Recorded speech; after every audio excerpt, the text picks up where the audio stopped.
오늘 이 시간에도 하나님의 은혜가 이 자리에 계신 우리 모든 성도님들 그리고 유튜브를 함께 하시는 우리 성도님께도 함께 있기를 간절히 소원합니다.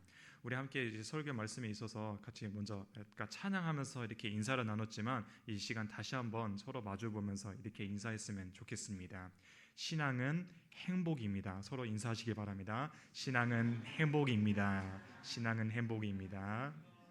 네, 감사합니다. 신앙은 행복이고 그 행복이 이 자리에도 같이 있을 줄로 믿습니다. 네.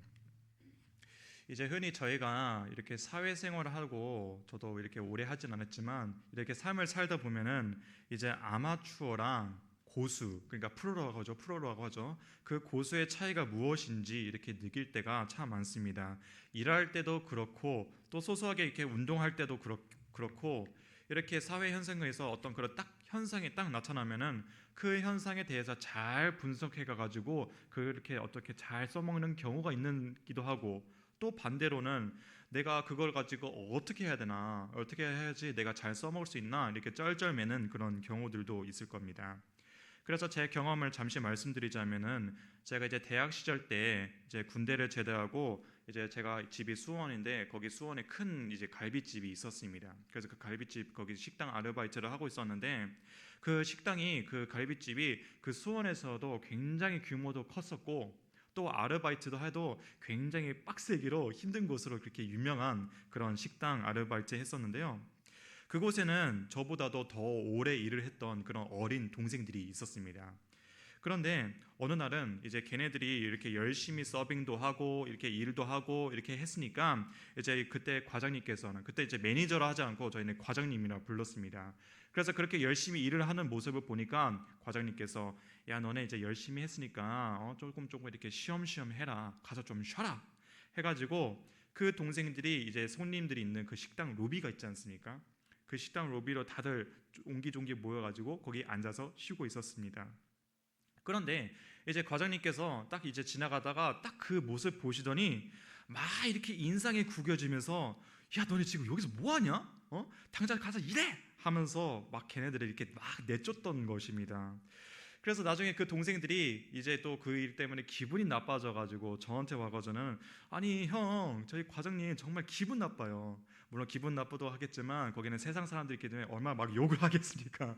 그래서 막 과장님의 욕을 하면서 정말 이렇게 언제는 쉬라고 했는데 언제는 이제 와가지고 막 일을 하라고 이게 뭘 하는 거냐 하면서 이렇게 하소연한 적이 있었습니다. 사실 저도 그때는 왜 과장님께서 그렇게 이렇게 좀 짜증을 내셨느냐 그런 이유를 잘 몰랐지만 나중에 이렇게 쭉 시간이 흐르고 계속 경험하다 보니까 이게 바로 아마추어랑 고수의 차이구나 이 차이를 발견하게 됩니다.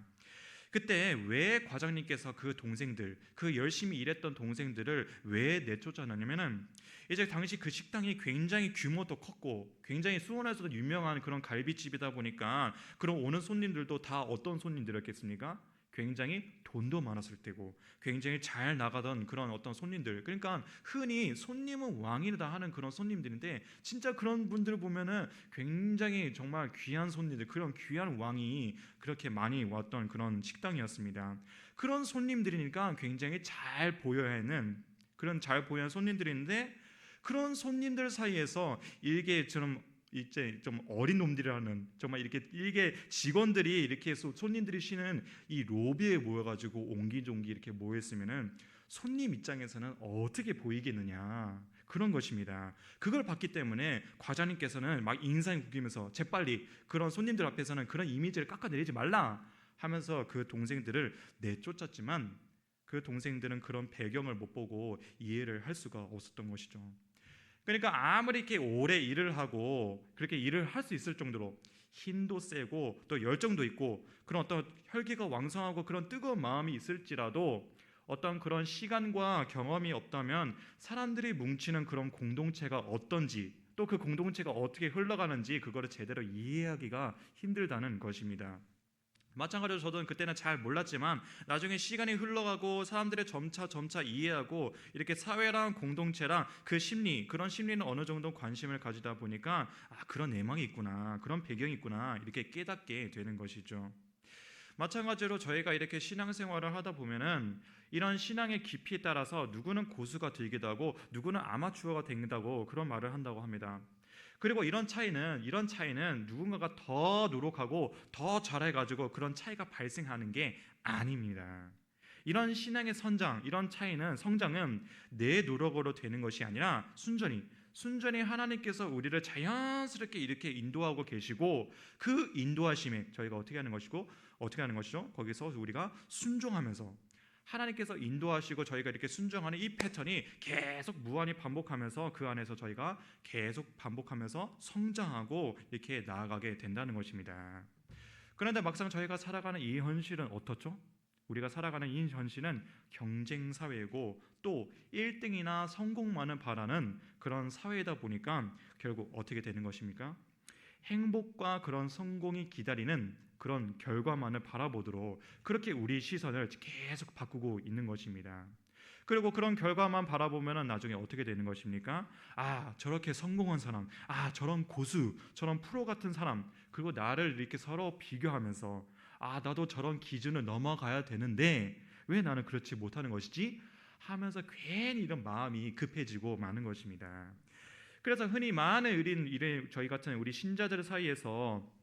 그런 신자들 사이에서 발생하는 하나의 고민이 무엇이냐면은 자기가 아직도 그런 신앙의 고수가 되기에는 너무나 멀었다고 그런 생각이 드는 것입니다. 자기가 신앙의 고수가 되기에는 아직 거리가 너무 멀었다. 그런 괴리감이 드는 것입니다. 그리고 그렇게 되지 못한 것을 누구를 탓하냐면 스스로 이렇게 탓하는 것입니다. 내가 아직 저렇게 되지 못하는 것은 아직 내 마음이 준비되지 않아서 그래. 내가 믿음이 부족해서 그렇단다 하면서 그렇게 스스로 자신이 때가 되지 않았다. 내가 부족해서 그렇다. 그런 생각이 드는 것입니다. 한마디로 우리가 생각하는 어떤 그런 깊은 이런 신앙생활은 우리 권사님이나 우리 장로님들 넘어서 일부 그런 광신적인 성도들이나 저 같은 목회자들 또는 해외에 파송되는 우리 선교사님들에게나 그런 분들한테나 해당될 뿐이라고 그런 생각을 가지는 것입니다. 그리고 이런 생각을 가지면 오늘 읽었던 이 본문 말씀, 이 아브라함 말씀을 읽으면 어떻습니까? 몰입이 되는 것입니까? 몰입이 안 됩니까? 전혀 안 되는 것입니다. 이제 저희는 흔히 이제 결과만 보고 말한다고 하죠. 그래서 옛날부터 이런 아브라함 말씀, 저희가 읽은 이 아브라함 말씀 가지고 옛날에는 어떤 얘기가 많으면은 우리도 이런 아브라함 같은 믿음을 우리는 가져야 된다. 우리도 으쌰으쌰 해가지고 아브라함 같이 우리는 결단해야 된다. 우리는 아브라함 같은 믿음을 가져야 된다. 하면서 이 믿음의 조상의 그 아브라함 우리는 따르자. 그런 얘기가 흔했습니다. 하지만 어떻죠? 지금은 이제는 시대가 바뀌고 이렇게 좀 시대가 바뀌다 보니까 이런 얘기를 들으면 사실 그것이 몰입이 된다는 것입니까? 몰입이 안 된다는 것이죠. 사실 몰입이 안 된다는 것입니다. 아니야, 나는 아브라함과 달라. 나는 아직 마음의 준비도 안 했고 나는 믿음이 부족한데 내가 어떻게 아브라함이 된다는 것인지? 라면서 자기랑 전혀 상관이 없다. 그런 생각을 하고 마는 것입니다. 하지만 오늘 지금 이 시간에는 이런 아브라함의 이야기가 특히 이렇게 이삭을 번제로 바친 이 제물로 바친 이런 스토리가 있는데 이 일이 단지 어떤 결과론적으로만 그렇게 볼 게 아니라는 이런 말씀을 드리고 싶습니다. 이런 결과가 있으면 그 중간 과정이 있지 않습니까? 그 중간 과정이 있는데 그 중간 과정이 단지 아브라함 혼자만 누리는 것이 아니라 이미 이 자리에 계신 우리 살아 숨쉬는 우리 모든 성도님들의 이야기라는 그런 사실을 전해드리고자 합니다. 그래서 이 시간 이 두 가지 교훈 말씀들을 통해서 오늘날 지금 살아가는 우리 성도님들과 아브라함 사이에 어떤 유사점이 있는지 그걸 함께 살펴보고자 합니다. 그래서 우선 첫 번째 교훈입니다. 첫 번째 교훈인데요. 하나님께서 이렇게 아브라함 인생을 이끌고 계신 것은 아브라함 믿음이 때문이 아닙니다. 아브라함 믿음이 아니라 더 근본적인 게 있습니다. 그것은 바로 오래전부터 세우신 바로 그 하나님의 언약 약속 때문입니다. 그리고 그 언약, 그 약속이 오늘날 살아가는 모든 성도님들 인생 가운데 지금 이렇게 드러나고 있다는 것입니다. 우선 창세기 17장 2절에서 5절 말씀인데 이 말씀 같이 함께 읽겠습니다. 시작. 내가 내 언약을 나와 너 사이에 두어 너를 크게 번성하게 하리라 하시니 아브라함이 엎드렸더니 하나님이 또 그에게 말씀하여 이르시되 보라 내 언약이 너와 함께 있으니 너는 여러 민족의 아버지가 될지라. 이제 후로는 내 이름을 아브라함이라 하지 아니하고 아브라함이라 하리니 내가 너를 여러 민족의 아버지가 되게 하느니라. 아멘. 처음에 하나님께서 이제 아브라함과 이렇게 약속을 맺으셨는데요. 하나님과 그러니까 아브라함과 약속을 맺으시면서 뭘 주겠다고 약속하셨냐면은 땅과 자손 그리고 복을 주시겠다고 이렇게 약속하셨고 또 이렇게 언약을 맺으셨습니다. 그래서 아브라함의 여러 민족의 아버지가 될 거라 말씀하시면서 많은 후손들도 둘 거다 이렇게 말씀하셨는데 그냥 대대손손 이렇게 후손이 많아질 거라는 그런 어떤 물리적인 숫자를 말하는 게 아닙니다. 여기서 말하는 후손이란 어떤 후손을 말하는 것이냐? 바로 믿음을 가진 후손, 그 믿음을 가진 후손을 말하는 것입니다. 그리고 그 믿음의 후손들이 그 믿음을 통해서 뭘 얻게 되는 것이죠? 하나님이 주신 그 영원한 생명, 영생을 얻도록 하는 것이 바로 하나님께서 주신 약속이라는 겁니다. 그러니까 하나님의 백성들이 믿음을 가질 때에 그 영생을 누릴 수 있도록 지금 하나님께서 아브라함과 이렇게 약속을 맺고 계신 겁니다. 그런데 여기서 한 가지 이제 문제를 던질 겁니다. 그게 뭐냐면은 지금 이 언약 말씀인데 이 언약이 이 약속이 하나님과 아브라함 사이에서만 체결됐지만 실제 우리 같은 먼 후손들, 우리 같이 지금 오늘날 현대 살고 있는 먼 후손들은 지금 그 현장에 있었다는 겁니까? 없었다는 것입니까? 없었다는 게 문제입니다. 보통 이렇게 서로 계약을 맺을 때에 보통 계약을 맺자고 하면은 이 계약 조건을 걸고 그 조건을 따라 서로 동의하면서 당사자들끼리 서로 사인하는 게 그 계약의 그런 내용인데 우리는 그 계약 현장에 있었던 적도 없었고 그 계약서에 우리는 사인한 적도 없었다는 게 문제입니다. 당사자 없이 이렇게 계약을 맺을 수 있다는 것은 사실 있을 수가 없고 그 계약서조차 사실은 효력이 없을 것입니다.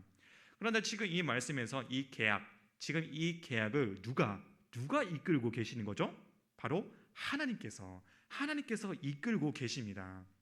그리고 하나님께서는 어떤 하나님이시냐면 여전히 자기가 낳으신 우리 같은 백성들이 그 영생을 누리시기를 원하셨습니다. 따라서 그 언약을 어떻게든 체결되길 원하시는 게 바로 하나님의 마음이었습니다. 그래서 이 현장에 누구를 세우신 거냐면 바로 이 본문 말씀에서 아브라함을 세우신 겁니다. 그러니까 먼저 아브라함이 믿음의 본을 보이고 그 영생을 누릴 수 있도록 그런 믿음의 조상으로서 그 대표자로서 하나님께서 이렇게 아브라함을 우리 인류의 대표자로 이렇게 아브라함을 세우신 것입니다. 그렇기 때문에 우리도 똑같이 아브라함을 따라서 우리가 똑같이 지금처럼 믿음을 가질 때에 똑같이 우리도 아브라함처럼 그 후손들도 그 영생을 누릴 수 있게 된다는 것입니다. 그러니까 하나님 입장에서 볼 때 이 믿음의 원리, 그 믿음의 원리라는 계약 조건을 먼저 아브라함에게 주셨고 그 믿음을 통해서 우리가 영생을 누릴 수 있도록 하나님께서 먼저 아브라함을 초청하신 겁니다. 아브라함을 먼저 초청하신 것이고 그 밑에 있는 모든 후손들도 우리도 똑같이 그 현장으로 같이 초청하신 것입니다. 그래서 하나님과 아브라함과의 맺은 그 언약에서 이 역사에서 영생을 누리는 그 믿음이 성취되었다. 이 믿음이 이루어졌다. 그 계약이 성립되는 그 증거가 무엇이냐 할 때 그 증거는 바로 이 자리에 계신 우리 모든 믿는 성도님이라는 것입니다. 우리를 볼 때 아브라함 입장에서는 그 믿는 후손들이 많이 태어나 가지고 마치 하늘의 그런 별처럼 많아진다는 그런 약속이 성취된 것이고 또 하나님 입장에서는 하나님의 백성들이 많이 태어나 가지고 이렇게 믿음으로 영생을 누리는 이 약속도 똑같이 성취된 것입니다. 그런데도 아직도 많은 사람들이 이 사실을 믿지 못하거나 아직도 이렇게 이해하지 못할 때가 참 많습니다. 왜냐하면 그 영생에 관한 약속이 나한테는 지금 그 약속이 이루어졌다는 건가 아직도 내가 보지 못했다는 건가 봤다는 것입니까? 아직 나는 그 미래에 나는 아직 못 봤다. 그 약속은 나랑 상관없어. 아니 나는 못 봤기 때문이다. 그래서 하나님이 주신 약속이라 하지만 그 약속은 나한테는 뭐다? 아직 먼 미래의 약속이다. 그런 약속에 불과하다고 그렇게 생각하기 때문입니다. 그러다 보니까 아직 내가 미래에 아직 경험하지 못한 그런 영생이 대체 나랑 무슨 상관이 있는 것이냐, 지금 내가 살고 있는 게 정신없고 바빠 죽겠는데 대체 그런 먼 미래 일이, 내가 아직 경험하지 못한 일을 내가 언제 신경 쓰고 쓰라는 것이냐, 이런 반응이 나오고 있는 것입니다. 그런데 놀랍게도 오늘 말씀에서도 보면은, 이 성경 말씀에도 보면은 흔히 이 믿음의 조상이라고 부르는 이 아브라함조차도 이런 비슷한 반응을 보였다는 겁니다. 그게 어디냐면은 바로 창세기 15장 8절 말씀입니다. 같이 함께 읽겠습니다. 15장, 제가 안 들었나봅니다. 죄송합니다. 이 말씀 제가 읽겠습니다. 그가 이르되, 15장 8절 말씀입니다. 그가 이르되 주 여호와여, 내가 이 땅을 소유로 받을 것을 무엇으로 알리까? 무엇으로 알리까? 그러니까 이때 당시에는 아브라함이 아직 이삭을 낳기 전이었습니까? 낳은 후였습니까? 아직 낳기 전이었습니다. 그러니까 자기한테 이 땅은커녕 후손이 나올 거라는 그런 기대를 할 수 있겠습니까? 없겠습니까? 아니 하나님, 제가 그 약속이 이루어질 줄을 지금 어떻게 제가 압니까? 라면서 지금 이런 어떤 거부 반응을 이렇게 보이고 있는 것입니다. 이럴 때 과연 하나님께서는 어떻게 해서 아브라함을 설득하셨을까요? 어떤 방식을 쓰시면서 오늘날 살아가는 우리 모든 사람들을 이렇게 설득하고 계셨을까요? 그건 바로 하나님 자기 저주에 대한 그 맹세입니다. 스스로 저주한다는 그런 맹세로 지금도 살아가는 우리 모두를 이렇게 설득하고 계십니다. 그래서 창세기 15장 17절 말씀인데요, 이 17절 말씀 같이 읽겠습니다. 시작. 해가 져서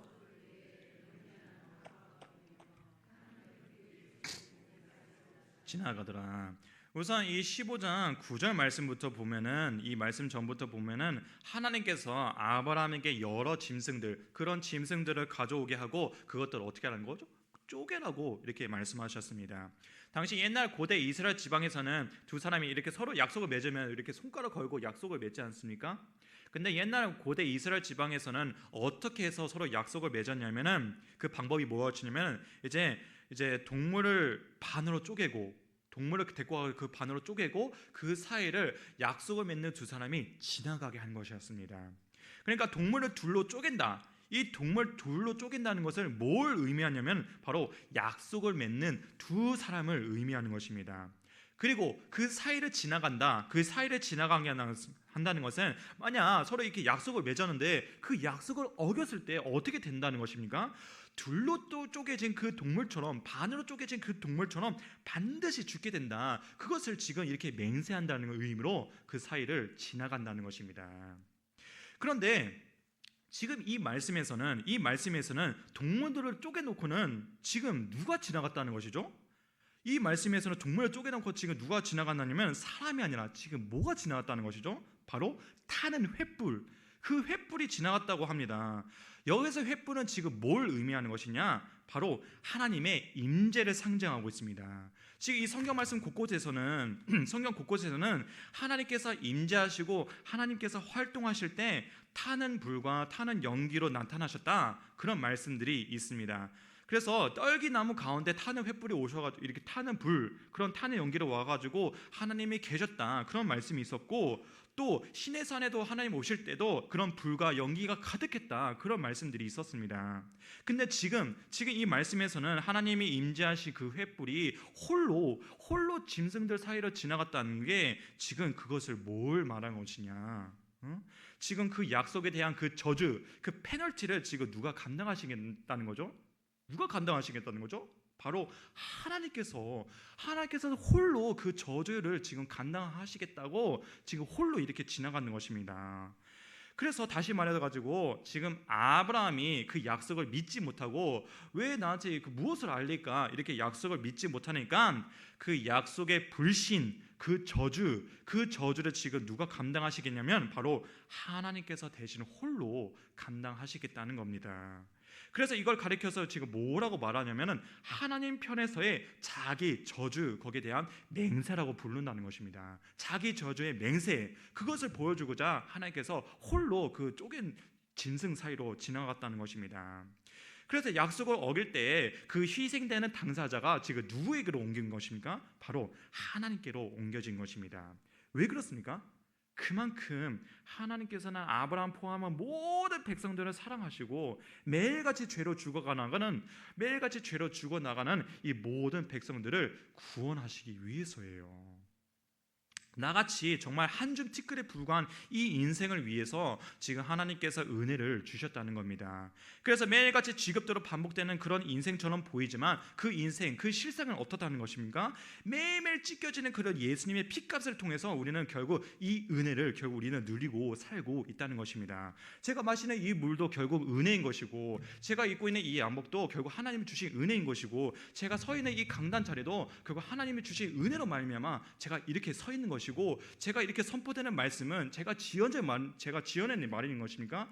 아닙니다. 하나님 주신 그 믿음으로 말미암아, 성령 감동 감화 그것으로 말미암아 제가 그 믿음 받아들이고 이 말씀을 받아들이면서 그 말씀을 제가 이렇게 선포하고 있는 것입니까? 무엇으로? 하나님의 은혜로. 그리고 지금 이 말씀을 듣고 있는 우리 성도님들도 그냥 이렇게 자리를 지켜서 이렇게 앉은 것입니까? 아닙니다. 태초 전부터 하나님이 주신 그 약속, 그 하나님의 본인이 은혜를 주겠다, 그래서 피값을 내가 은혜를 주겠다 하는 그 약속을 지키기 위해서 우리 성도님 가운데 믿음을 주셨고, 그 믿음을 보이면서 이렇게 예배 자리에 오셨다는 겁니다.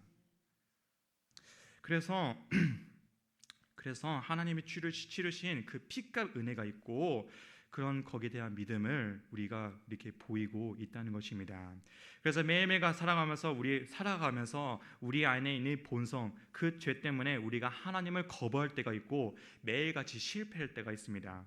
그래서 그런 괴리감 때문에 나는 아브라함처럼 될 수가 없어 라고 생각하고 매일같이 죄를 짓지만, 실제로 우리가 소망을 가질 수 있는 그 이유가 무엇일까요? 그래도 해야겠다는 우리 의지, 우리 누로? 아닙니다. 바로 먼저 주신 그런 하나님의 약속과 그 보증으로 내어주신 예수님 피값 때문입니다. 또 아브라함 당시만 해도 아브라함은 이렇게 하나님 언약을 믿었었지만 자녀가 아직 생기지 않았고, 나중에 그 믿음이 흔들려가지고 나중에 어떤 방법을 쓰게 되냐면은 자기 여종, 그 하갈이라는 여종이 있었는데요, 그 여종을 통해서 나중에 이스마엘이라는 그 자녀를 낳습니다. 그러니까 아브라함 입장에서는 아직 그런 현실이 달라지지 않고 아직 그런 본인 마음이 불안해지니까 그런 인간적인 방법을 쓴 것입니다. 그래서 나중에는 그런 하나님의 언약과 그 뜻을 저버리게 되는데, 그런 일이 발생하게 되는데, 그때 하나님께서 아브라함에게 주신 게 바로 무엇이냐? 바로 할례 언약이었습니다. 그 할례 언약인데요, 그래서 창세기 17장 11절에서 14절 말씀 같이 함께 읽겠습니다. 시작. 너희는 포피를 베어라. 너희의 대대로 모든 남자는 집에서 난 자나 또는 너희 자손이 아니라 이방 사람에게서 돈으로 산 자를 막론하고 난 지 8일 만에 할례를 받을 것이라. 너희 집에서 는지 너희 돈으로 산다든지 할례를 받아야 하리니 이에 내 언약이 너의 살에 있어 영원한 언약이 되려니와 할례를 받지 아니한 남자 곧 그 포피를 베지 아니한 자는 백성 중에서 끊어지리니 그가 내 언약을 배반하였음이니라. 아멘. 이때 아브라함이 하나님의 약속을 완전히 신뢰하지 못했을 때 하나님께서는 그 약속에 대한 확실한 증거, 그 증거를 주셨습니다. 그것이 무엇이냐면 바로 아브라함 몸에다가 할례를 심어 주신 것입니다. 그 증표를 새기신 것이죠. 그것이 바로 할례입니다. 그리고 그 이 언약 말씀은 나중에 수천 년이 지나가 가지고 지금 그 예수님의 십자가 죽음을 통해서 그 증표가 완전히 성취되었습니다. 지금 저희가 이렇게 예배 드리는 것도 그냥 어떤 종교적인 행위가 아니라는 것이죠. 십자가에서 이루신 그 약속을 기억하고 그 약속을 믿는 그 믿음을 고백하는 시간이지 않습니까? 지금이. 그래서 그런 시간이 저를 보면서 확인하는 것이 아니라 제가 선포되는 이 말씀을 통해서 하나님 성령 충만함과 그런 믿음으로 우리가 하나님을 바라보고 있지 않습니까? 그리고 이 믿음을 통해서 우리는 지금도 확인하고 있어요. 우리가 누구라고요? 바로 우리는 하나님의 자녀라는 사실이요. 우리는 이미 하나님의 자녀라는 사실이 예수 그리스도를 통해서 입증되었고, 그 시작은 바로 아브라함에게 주신 하나님의 언약, 태초 전부터 계획하신 하나님의 약속이라는 그 사실을 꼭 기억하시길 바랍니다. 그렇다면 우리가 이렇게 하나님의 자녀, 우리가 하나님이 그런 자녀고 믿음의 자녀라는 사실을 오직 이 예배 자리를 통해서만 이렇게 확인될 수 있을까요? 꼭 그렇지는 않습니다. 오늘 저희가 이 말씀을 듣고 나는 하나님의 자녀구나 하는 것을 이렇게 마음으로 믿고 그 믿음대로 살아가고 이렇게 시작할 때에, 우리가 살아갈 때에, 그때 우리는 다양한 영적 시험을, 우리는 그런 시험을 겪습니다. 그런데 중요한 것은 그런 시험의 순간이, 내가 당하고 정말 나를 괴롭히는 그런 시험들이 단지 우리 믿음을 흔드는 그런 시험이 아닙니다. 그래서 두 번째 교훈인데요, 그런 시험의 순간은 오히려 어떤 순간이냐, 바로 우리의 믿음을 확인하는 그런 순간입니다. 확인하는 그런 순간입니다. 아브라함의 그런 순간이 언제 찾아왔을까요? 아브라함에게 그런 믿음의 그런 순간을, 그런 믿음을 확인하는 그런 순간이 언제 찾아왔을까요? 이제 흔히 오늘 이 본문 말씀처럼 이삭을 번제로 바친 사건이라고 다들 생각하실 것인데요, 사실 그보다도 먼저 그 믿음이 드러났던 그런 장면이 있습니다. 그것이 무엇이냐면 바로 창세기 21장의 우물 사건입니다. 이때 당시에는 이제 아비멜렉이라고 하는 그 왕이 있었는데요, 아비멜렉 종들이 와가지고 아브라함의 우물을 뺏으려는 그런 사건이 있었습니다. 그래서 아브라함의 그 우물을 뺏으라고 하니까 나중에 아브라함이 아비멜렉에 가가지고 따지는 것이죠. 아니, 왜 내 우물인데 이렇게 뺏으려는 것이냐. 물론 이때 당시 아비멜렉을 잘 몰랐지만 어쨌든 간에 그 종들이 가서 뺏었다고 했죠. 그 과정에서 이제 두 사람은 서로 이제 언약을 맺는 그런 그런 말씀도 있습니다. 그래서 창세기 21장 25절에서 27절 말씀인데요, 같이 함께 읽겠습니다. 시작. 아비멜렉의 종들이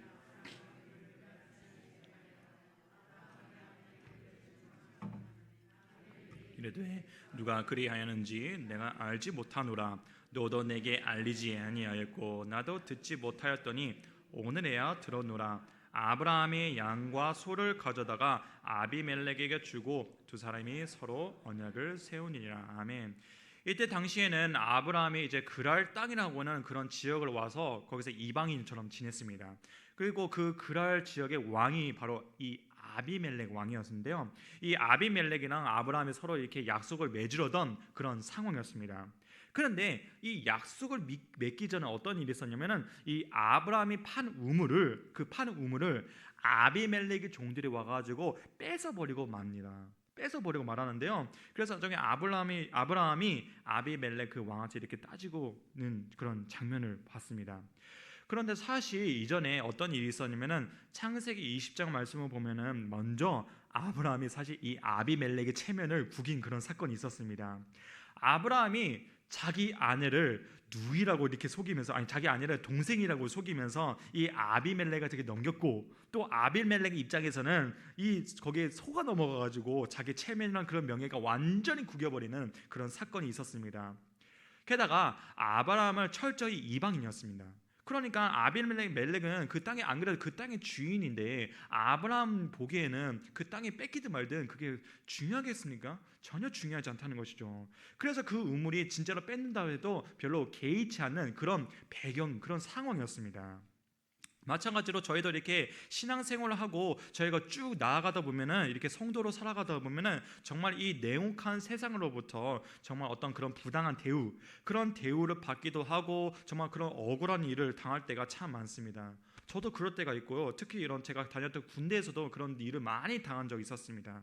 제가 이제 군대 대대 군종병으로 일하면서 이제 군종 목사님이 빵을 가져오고 그 빵을 교회 출석한 사람들에게 나눠줬었는데, 제가 그 빵을 나눠주고 그 남는 빵이 있으니까 그거 가지고 어떻게 하겠습니까? 이제 제 막사로 들고 갔겠죠. 남는 빵이 있습니다 해서 제 위에 있는 선임들한테 그런 빵을 막 나눠주는데, 그런 순서대로 위에서부터 나눠주고 이제 좀 계급이 낮은 그런 선임 있으면은 아무래도 빵의 개수가 제한이 있다 보니까 다 나눠줄 수가 없는 겁니다.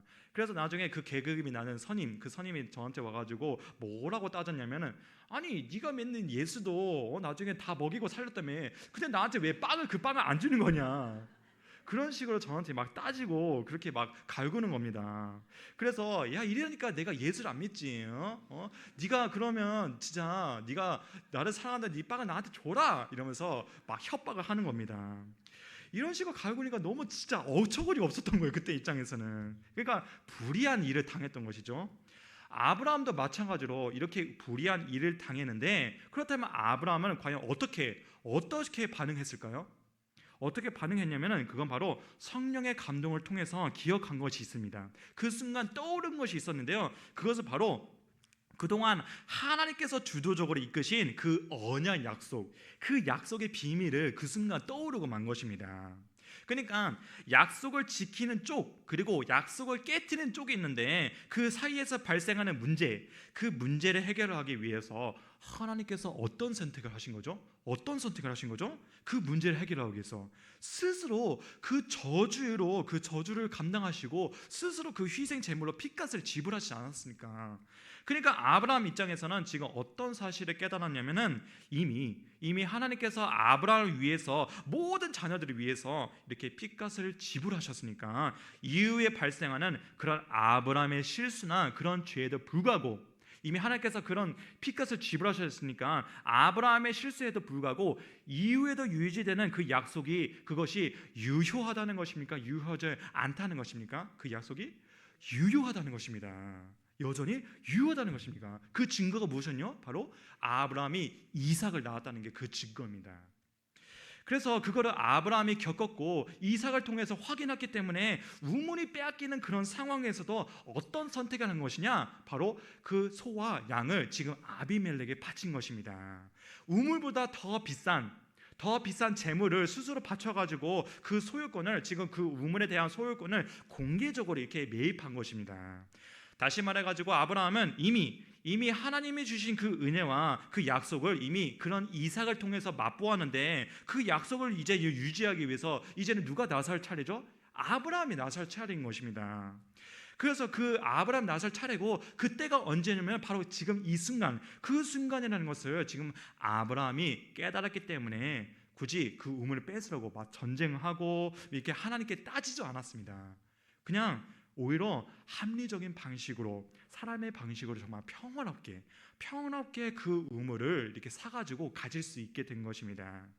그래서 그때 그 군대를 다녔던 제 경우로 이렇게 똑같이 옮겼다면은, 만약 정말 내가 하나님께 배운 방식을 써먹겠다, 어떻게 했겠을까요? 그 선임한테 그래 내 빵 가져가라 이렇게 했을 겁니다. 그래 먹고 떨어져라 이런 식으로 아마 그런 방법을 선택했을 것입니다.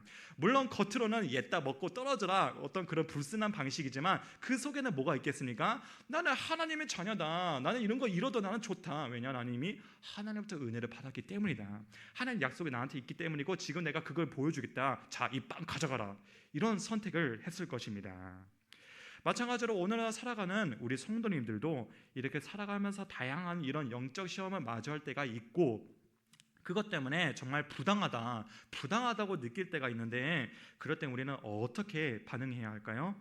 그럴 때에 내가 유지해온 이 인생의 시작점, 내가 받은 그 은혜의 시작점, 내 신앙의 시작점을 떠오르시길 바랍니다.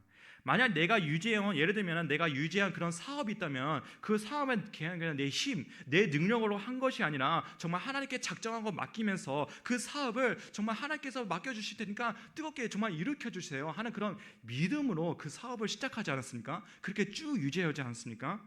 또 나한테 자녀가 있다면은 그 자녀를 내 힘과 능력으로 낳은 것이 아니라, 정말 삼손이 부모님이 이 아이를 내가 나시면으로 맡기겠습니다, 주님 도와주시옵소서 라는 그런 똑같은 기도로, 그런 부탁으로 하나님께 믿고 맡기면서 그렇게 우리 자녀를 낳지 않으셨습니까? 또 그런 경우가 없을지라도, 나한테 그런 시작점이 없을지라도, 우리가 정말 하나님 믿고 이렇게 예배에 왔으면은 내가 하나님을 믿고 정말 따르기로 한 그런 작정, 그 시작점이 있을 거라고 분명히 믿습니다. 그런 시작점은 아마 모든 성도님들이 잘 아실 것이고 그 시작점을 잘 간직하고 있을 거라고 믿습니다. 그리고 그 시작점이라는 그 표층, 정말 표면적으로는 우리 살아 숨쉬는 그런 인생에서 출발되었지만 심층에서는 어떻습니까? 영적으로는 그 시작점이 어떤 시작점을 말하는 것입니까?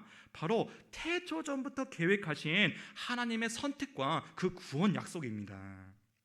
겉으로 보기에는 정말로 별거 없어 보이지만 그 모든 것들이 이미 하나님께서 피값으로 지불하셔가지고 우리에게 은혜로 맞바꾼 그 결과를 지금 우리한테 보여주고 있다는 겁니다.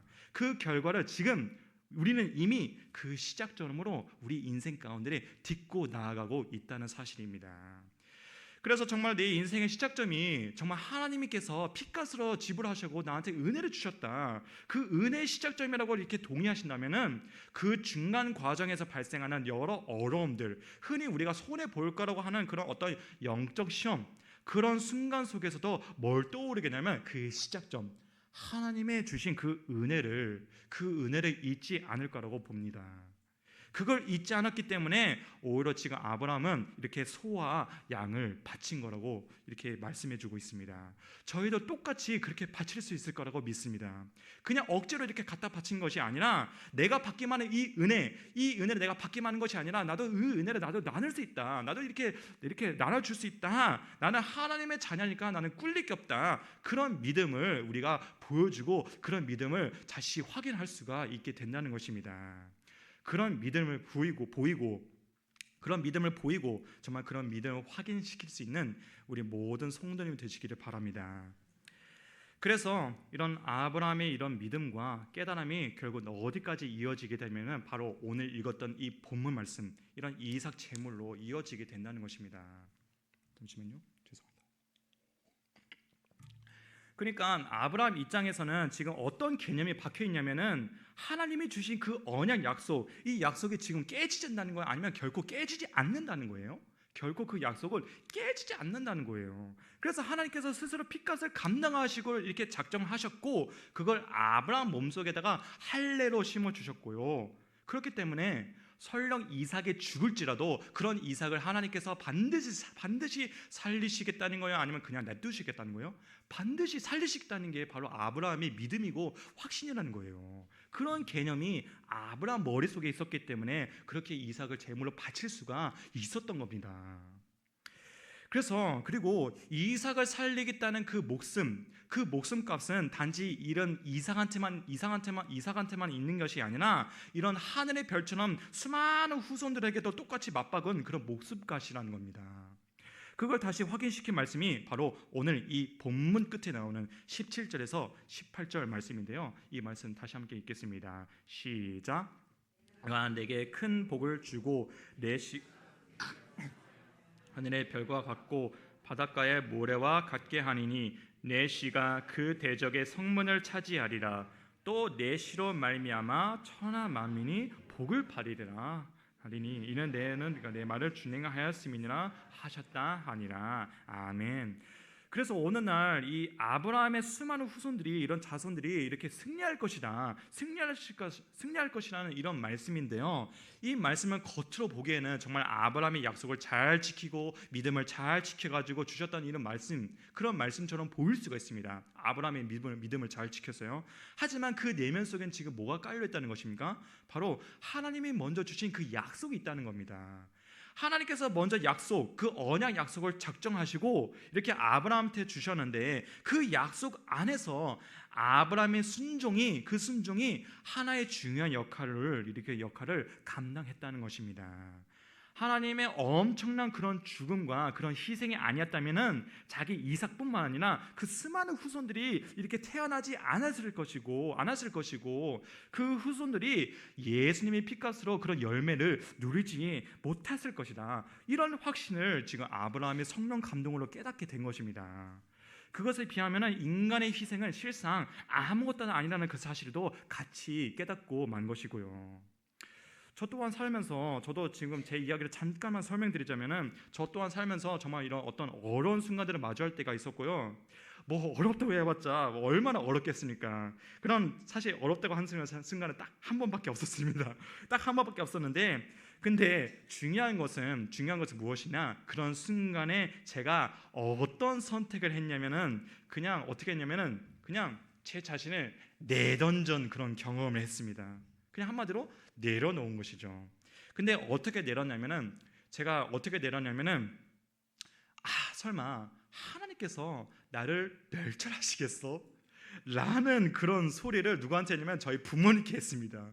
부모님께 했는데, 그러니까 그때는 제가 어떤 결정의 순간이 있었냐면, 제가 1년을 쉴 것이냐 아니면 전주로 혼자 지방으로 저기 시골 지방으로 내려가 가지고 교회 생활하고 혼자 자취 생활할 것이냐, 그런 결정을 내려야 하는 그런 순간이 있었습니다. 근데 부모님께서 원하시는 것은 제가 그 전주로 그 시골로 내려가면서 거기서 성장하기를 원하셨거든요. 근데 부모님의 마음이라는 게 있지 않습니까?